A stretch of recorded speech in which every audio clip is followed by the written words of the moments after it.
All right, let's get into this. We're opening up an old case file, one from 1886. But I want you to know, this isn't just some story. This is a post-mortem. We are conducting a full systemic analysis of a total, and I mean total, system failure. Look, forget what you think you know about monsters and foggy London nights.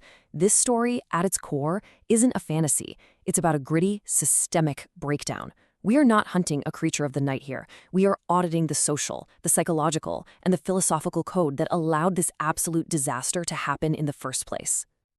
And this is the core anomaly. This is the bug in the system that brought the whole thing crashing down. You've got Dr. Henry Jekyll on one side, immaculate, charitable, a pillar of society. And on the other, Edward Hyde, just a brute whose very presence feels like a violation. And here's the kicker. They are one and the same. So the real question isn't how, but why. Why did the very system that created Jekyll also somehow require Hyde? So this is the crucial point, right? To really understand this terminal failure, we have to move past the man and look at the machine he was trapped in. We're going to trace the 3 critical fault lines that cracked the foundation of his world and led to a complete system crash. So that brings us to our first fault line, the social operating system of Victorian London. In this world, you have to understand, reputation isn't just about being a good person. No, it's a critical system function. It's the difference between being online and getting a 404 error. Let me put it this way. In their world, a man's character isn't really an internal quality. It's more like a continuously deployed build of appearances. It's tested in public, it's signed off on in private, and it's rolled out every single day. See, the goal isn't necessarily to be good. It's to maintain a dashboard that is constantly, unfailingly green. Just one compromised secret could bring the whole thing down. Now, what's really fascinating here is how information actually moved. You have to think of London as this high-trust network, but with just terrible latency. News didn't travel fast, it traveled thick. It would move through dinners and private clubs and kitchens, and it would gain certainty like a snowball rolling downhill. But this high-trust system, it had a fatal weakness. Well, the system had basically zero encryption. The servants, the ones moving between the public drawing rooms and the private studies, they functioned as a kind of analog API. They were an unpatched, undocumented logging mechanism. They saw everything, they heard everything, and their silence was just part of their wage. They were a human intelligence network, operating in plain sight. And this brings us to the zero-day exploit scandal. See, Hyde doesn't actually need to publish Jekyll's secret. He just needs to demonstrate that he can. In a world where your reputation is your credit score, Hyde becomes a walking downgrade notice. He has root access to Jekyll's life, and those credentials can never be revoked. The system's vulnerabilities were even built right into the architecture of their homes. A respectable house has its public interface, the front door, but it always has a private backend, a service corridor. In this backway, it's not an accident, it's a feature. It's a route for disposal, for errors, for everything that must be moved without being seen. It's plausible deniability, literally, built in brick and mortar. Okay, so we've seen the external social pressure cooker. Now we need to go deeper to the second fault line. This is about the internal mechanism. It's this idea that your secret self isn't just some hidden desire, it's a piece of code that you actively choose to run. Yeah, let's just throw out this myth of a double life with good and evil in 2 neat, balanced columns. That's a parlor story. The reality is so much more dangerous. Jekyll didn't unleash some equal opposite. He built an executable. Hyde doesn't seem balanced at all, does he? He looks overclocked, like something that's been starved in a sealed room and then just set loose with its appetite completely intact. This illustrates the algorithm at play perfectly. Jekyll, with all his manners and social obligations, he becomes legacy software. He's high maintenance, running on incompatible hardware.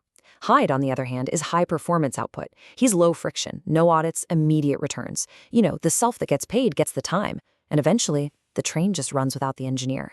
So we have the social pressure, and we have the internal executable. The third and final fault line is the system's own defense mechanism, its absolute inability to process an impossible reality. And this is embodied by one man, Dr. Lanyon. Dr. Lanyon is the rationalist firewall. His mind is like a sealed cabinet where everything is labeled, categorized, perfectly filed. The world, for him, has always compiled without any errors. So when he hears about Jekyll's troubles, he just treats it like some localized infection, something that can be quarantined to keep the rest of reality safe and sound. But then he sees it. He witnesses the transformation. And what he sees isn't a crime. It's not a disease. It's a live rewrite of reality itself. A hot patch to the human source code, deployed with no reboot, no downtime, and definitely no consent dialogue. It was, in technical terms, undefined behavior made flesh.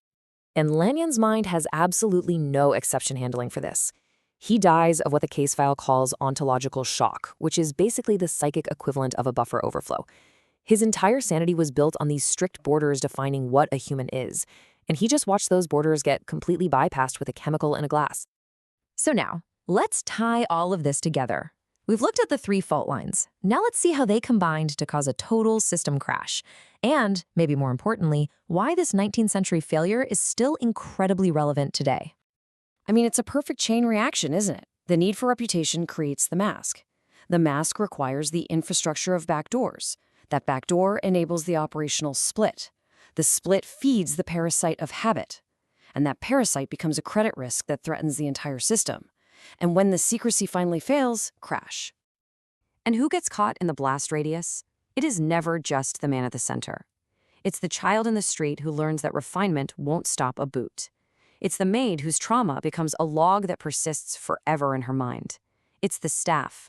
When the master's reputation goes to zero, the household fails first. Wages stall, references curdle, it all falls apart. So, why does any of this matter now? Because we didn't fix the system. We just upgraded it. The high-latency news network is now zero-latency social media. The analog API of servants is now a digital audit trail of HR files and forwarded threads. And the backdoor for disposal? Oh, we just call that privacy settings. And that's the crucial point, right here. We didn't outgrow Hyde, we just improved his tooling. Digital reputation now trades at machine speed, and the ledger has infinite retention. The latency is gone, but mercy didn't exactly come back with it. And this just perfectly captures our modern strategy. We didn't kill Hyde. No, we gave him a VPN, a burner number, and an encrypted chat. The respectable self keeps its polished profile picture, while the other self operates in a space specifically designed for denial. We're still optimizing for survivable exposure, not for actual goodness. And that leads us to the final, chilling diagnosis. The true horror isn't the monster. It's realizing the backdoor is a permanent architectural feature of our own systems. We keep the service door oiled and the permissions elevated, all while pretending the polished front end is the real thing, right up until the system stops asking for our consent. So the crash isn't coming. For a lot of us, it's already running in the background, which leaves us with one single question to take away from this entire case file. The back door is now a permanent feature of our lives, both online and off. So who holds the keys?